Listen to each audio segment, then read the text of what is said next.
he does seem to lean into the weird, and I'm never really sure, is that like a ploy to get attention? But one of the ways in which he leans into the weird is, he must know on some level that people view think it's kind of weird to have these like Blood Boy type arrangements. It seems like Peter Thiel's also reported to have done some stuff like that. But then more than that, he really talks about his penis a lot. Like in the documentary, he talks about it. The shocking, he will tell you how long he's erect at night. And I swear on Twitter, just today or maybe a couple days ago, I was perusing his timeline and he was talking about his penis again. And so I don't, it's kind of, what do you make of that? I don't really know. Or is there a different angle on the thing? No, it's just more like, he was saying, why does he take Cialis? And he was letting you know that it wasn't for the erections. It was for other longevity reasons that he took Cialis. But the way he even words it is like it's meant to shock you. And like I said, I don't know if it's an attention-seeking thing or if it's, maybe deeper than that on some level. Yeah, because if you want to sell your products and say like you don't actually have to talk about the penis part. Like that's not what people are into when they're like trying to be healthy and live longer. It's not the penis part and how erect you are when you sleep. I mean, I don't know. Maybe depending on what age bracket you're in, that does start to be a primary concern of the longevity angle. But to the point about the attention seeking, there is a sort of subtext that comes across in this piece where it feels like he's the guy that sort of got left out in this world where these billionaires are making a ton of money and having a lot of political and cultural relevance right now. He seems to have missed the boat. You mentioned that you think he got out right before Venmo, which seems like, tough luck. There's the piece references the idea that he had an opportunity to join Neuralink with Elon Musk, but instead decided to start his own similarly styled company that does not have the same name recognition or fame, obviously, as Neuralink. And I do wonder, there is something that's clearly attention seeking about the choice to constantly talk about controversial topics. I will say my other hot take is that it's related to his upbringing being Mormon, which is not something that I knew about before this. That's covered a lot in the Netflix documentary. That does seem to be a big part of his story, or at least as he tells it, is he was kind of repressed. He had a Mormon wife, and kind of a whole transformation of his life is he sold this company. He broke up with his Mormon wife. He stopped being Mormon, and then he got into all sorts of interesting, very non-Mormon activities, I guess you could say. So apparently, and this is not based on any scientific research, but a reality TV show I was watching relatively recently that was one of these like strange couples dating across culture shows. I can't even remember which one it was, but there was a couple where there was a younger Mormon guy and a slightly older, she was like in her 30s, non-Mormon, what do they call it? English woman, which is just their term for, it's like they're Gentile.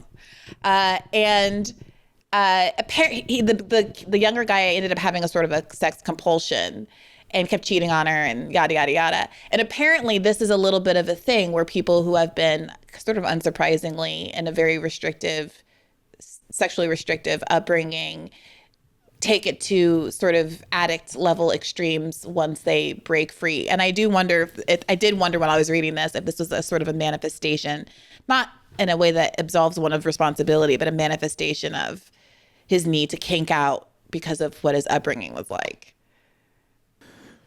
Many such stories, right? So I think that's, as far as psychoanalysis goes, that's a very plausible theory.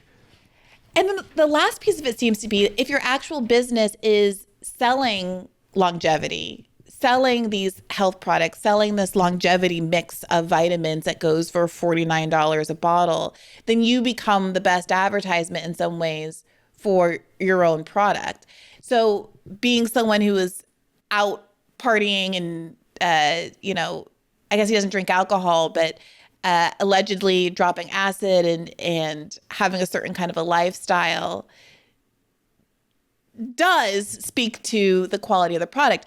But this is where the employee testimonials and their inability to talk to the public because of these employee agreements, because of these confidentiality agreements, comes into play. So walk us through the claims that were made about these health products, and then why it became true that employees wanted to talk about what they saw as a conflict between what was being represented by the company and what their experiences were with this sort of health regime that Bryan Johnson had been advertising.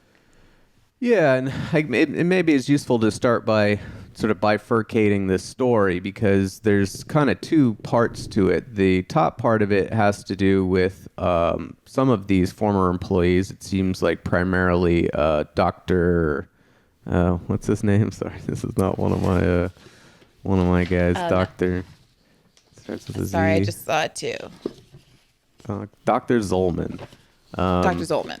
Yeah, that, they're kind of uncomfortable. I mean, if you're a doctor, I suppose you could imagine, especially you're supposed to have taken certain kinds of oaths, that they've become increasingly uncomfortable with, someone out there pitching this sort of miraculous, health regime that they think may not actually be proven. And they fear, coming out and telling people about that. And so, the example they use in the piece is that, and one of the, probably the most striking one is that he claims in the Netflix documentary that that he's taken almost 5 years off of his 5.1 years off his biological age.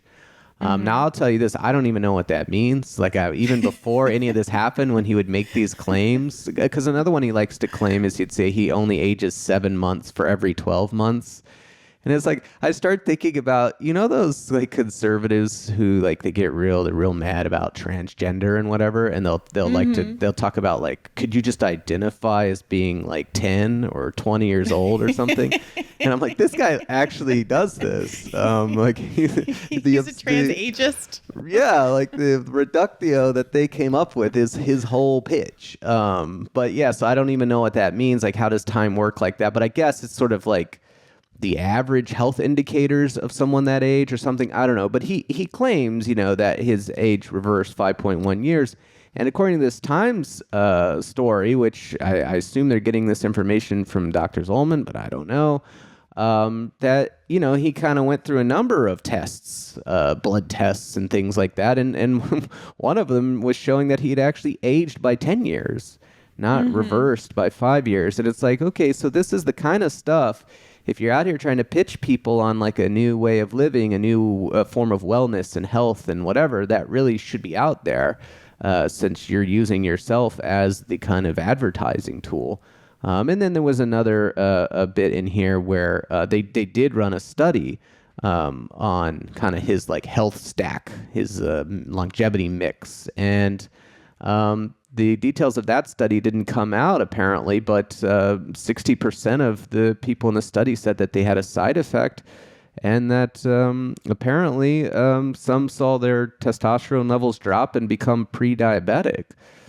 So, that seems like a problem. Surely people should know, right? Oh, should I take this or should I not? Well, it's a reason why when people advertise drugs on TV, they at least have to list off, all those side effects. So there's, it's not good. It's not good. And unlike the requirements for pharmaceuticals, real drugs, I don't know, for lack of better words, my understanding is that these kinds of health products are subject to less scrutiny, and you don't have to make the same kind of disclosures or offer the same kind of proof of function. Sure, and differently regulated drugs are. Yeah, and I think the issue here in part is that it's not like he has a new drug. It's all stuff that already exists. It's just he's pitching it in certain combinations. you should take these 55 pills. And it's like all the pills are fine. It might just be like fish oil and creatine and I don't know, stuff people take, but maybe not in that combination or in that quantity. And so that's just kind of a different story than you have a new drug and you test the side effects. Like you definitely need to actually test the combination of these things. And I don't know that the regulations really reach that. If someone just gives you an advice to take supplements in a certain mix that maybe hasn't been tested, I don't know that that's subject to these sorts of disclaimers, but that's precisely where you therefore would want people who maybe do pick up on this information to be able to inform the public so that we don't get a lot of people out here making themselves sick. Yeah, it feels sort of like the Juicero scandal in that way, that there's nothing new here.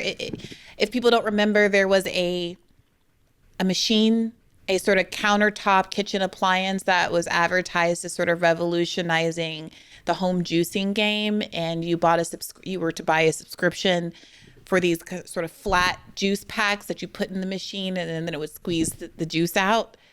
But then people realized that the machine had no real functionality. You could just buy the pack and squeeze the juice out by a hand, and the machine was exactly poke a hole in it with a skinny straw.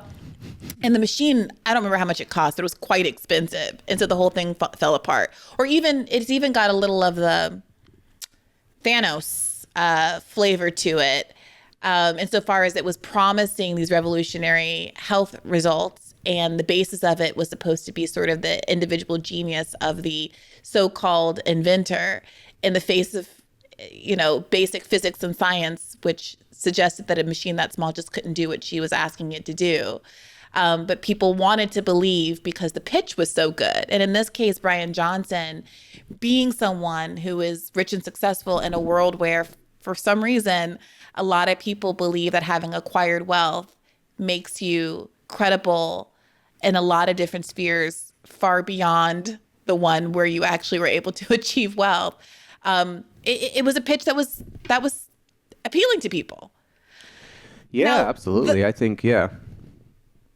The other side of this, I think that you alluded to, is not employees wanting to speak out specifically about the potential negative health effects or just like ineffectiveness of the product being sold, but also wanting to speak out about the work conditions at the company.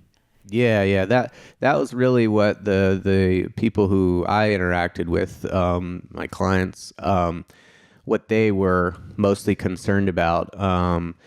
In addition to this kind of stuff, the weirdness that they present online is not purely fake, in that it presents itself in the workplace as well, and the workplace is kind of non-traditional, atypical. Like everything is run out of his house. He's frequently nude. And there's a lot of things that, you and I would identify as, yeah, that's definitely a hostile work environment, sex discrimination claim, like just waiting to happen. It just kind of happens all the time. But they were given these agreements that where they kind of are made to say that they won't, claim that these things have occurred or offended them. So I'll give you a little bit of, and these are weird. Like a lot of companies have confidentiality agreements, non-disparagement agreements, and those are also often illegal, but they're usually pretty short. It'll be like a paragraph or two that just says, "I will not disparage the company," and whatever. These are long agreements that have very specific things in them that you're not supposed to talk about. So one of them says, Brian, as well as others on the Blueprint protocol, wear little and sometimes no clothing, no underwear. You have to be comfortable with proximity to discussions for media production, including erotica, in parentheses, for example, fan fiction, including but not limited to storylines / ideas informed by the Twilight series and or 50 Shades of Grey. proximity to Bryan when he's undergoing various procedures while wearing little to no clothing, frequent discussions and ideation around memes and social media that involve adult humor, jokes, ideas, phrases, and art, discussions of sexual activities, erections, duration issues, changes in sexual abilities, and on it goes. And then they have them say that by signing this agreement, I agree that I will not find or assert that any of those activities, and the list goes even longer than that, are unwelcome, offensive, humiliating, hostile, unprofessional, triggering, or abusive, nor will I claim that the activities unreasonably interfere with my work performance. And, people have a right to complain about their boss being naked and talking about how they want to do, Twilight fan fiction about them. They have a right to say, yeah, I find that kind of humiliating and offensive. And here they are having them sign an agreement saying that they agree not to assert that right. And there's other issues as well, like I said, for civil rights claims. Now, none of this is enforceable, but it scares people, right? They might look at this and go, "Oh, I can't file an EEO claim because I've already agreed that this hostile work environment stuff, that I won't find it offensive." And, so it's a way of them, being restricted from exercising their rights, talking to press, warning other employees, even trying to get him to change his policies. It creates this threat of litigation that most people want to avoid. Even if you do tell them, like, hey, you have a right, like this agreement can't restrict that right. And so you just have to think like how fed up people must have gotten for 3 of these people to decide to come together and, contact a lawyer and talk to the press about it. Well, how did you come to be involved? Yeah, so I've been doing these coercive rules cases for about a year and a half now. I had, and one of them I did was a case involving Steven Crowder.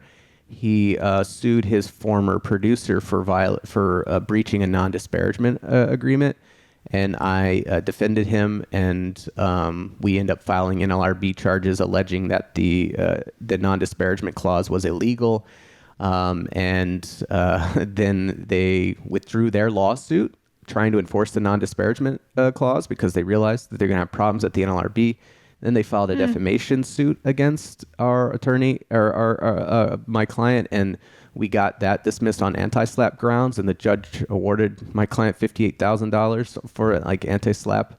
And it was great. We fully beat back this effort to enforce this non-disparagement clause against an NLRA covered worker. And I wrote about it on NLRBedge.com, which is sort of my NLRB newsletter.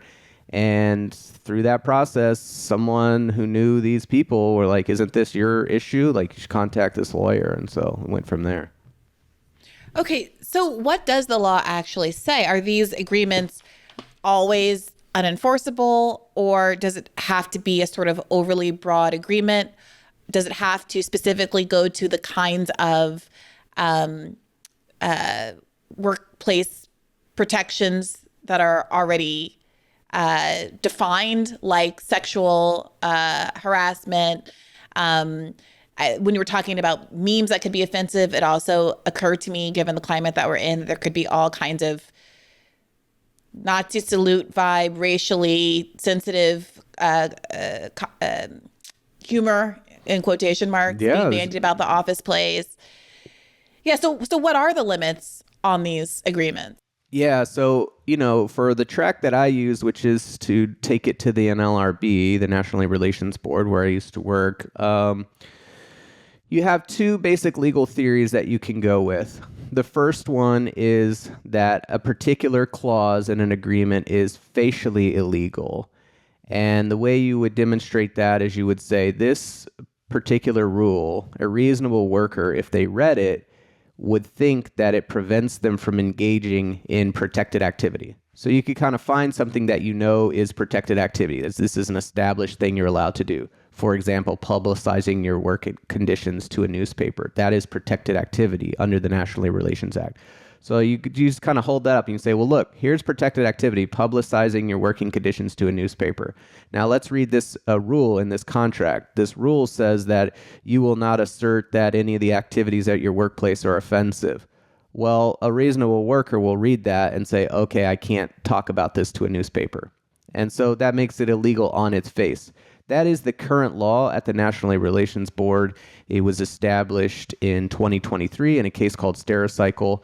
Before then, that was also the law between 2004 and 2018 under the Lutheran Heritage Standard. But that the facial challenges go back and forth. So essentially, if you got a good labor board in there, they're going to be pretty expansive in knocking down rules and saying they're facially illegal because workers would view them as restricting their protected activity. If you have a conservative labor board, they're going to be less prone to find that the rules have that effect. So right now it's sort of unclear, like how facial challenges are going to go under the Trump board. But you have a second theory, which is not a facial challenge to the rule, but essentially an as-applied challenge. So regardless of whether a rule is facially illegal, it's still the case that you're never allowed to enforce it against protected activity. And so even the conservatives will say that. There are cases where under the Trump board where they said, yep, this rule is facially legal. You're allowed to have it. But since they applied it against protected activity, that violates the NLRA. So here we're kind of on both tracks. We're bringing the facial challenges, but then we're also engaging in protected activity. The protected activity is publicizing your working conditions in a newspaper. And so if he attempts to enforce the clause against that, then we have an as-applied challenge, and it'd be the same thing as the Crowder case where, we should be able to get the case dismissed. And so, yeah, I mean, that's essentially the law. You have one of those two paths.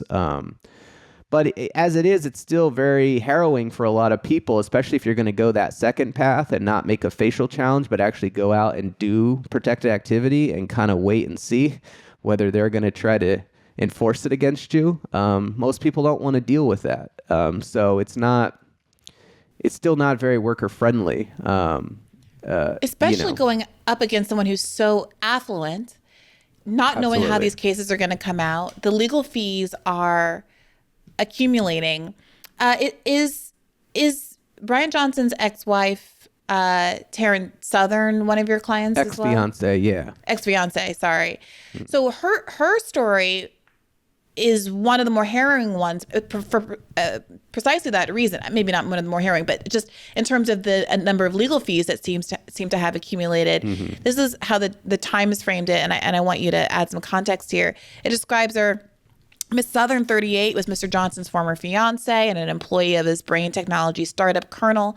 In February 2020, Mr. Johnson fired Miss Southern from the company after breaking up with her while she had stage 3 breast cancer, according to a 2021 lawsuit she filed against him. Mr. Johnson had pressured her to sign an employment separation agreement with confidentiality terms, the lawsuit said. One version of the confidentiality terms included a $500,000 penalty each time she broke the rules. Right. Yeah, no, she, I would say she's had the roughest go with these clauses and these agreements in general. What happened to her is really pretty tragic, so she, they start dating and then he sort of employs her in these companies, in 3 different of his companies. She becomes an employee, and so she signs these agreements. Everyone, you onboarded a company, you just sign whatever. I imagine even more so if it's your boyfriend, So, and these agreements contain rules that say that two of the more important ones was mandatory arbitration.